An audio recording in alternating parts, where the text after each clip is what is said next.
नाज़रीन, नसीराबाद में खबर शामिल कजे थी। मोहम्मद नवाज़ उडाणो की रिपोर्ट मूजिब तालका बार एसोसिएशन नसीराबाद पारां हाई कोर्ट बार एसोसिएशन के सदर Atar Abbas Solangi, Sindh bar council member, district bar Qambar Shahdadkot के सदर नूरुल्लाह खान रिंद, जनरल सेक्रेटरी मंसूर शाह तूनियो ऐं ॿियनि वकीलनि अॻवाननि के मान में आजाणो ऐं लंच प्रोग्राम मुनक़द कियो वियो।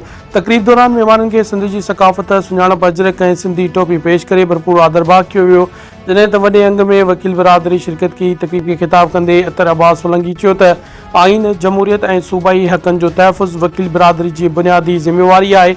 उन चयो त 27वीं ऐं 28वीं आइनी तरमीम समेत कंहिं बि अहिड़े क़दम खे क़बूल न कयो वेंदो जंहिंसां सिंध जे हक़नि ते असर पवे। हुन वधीक चयो त वफ़ाक़ी निज़ाम जी मज़बूती सूबाई हक़नि जे एहतराम में आहे, तंहिं करे आइन जे रूह मुताबिक़ सूबनि खे संदनि जाइज़ हक़ मिलणु घुरिजनि। वकील बिरादरी हर फोरम ते आइन, जमहूरियत ऐं सिंध जे मुफ़ादनि जे तहफ़ुज़ लाइ पंहिंजो किरदारु जारी रखंदी।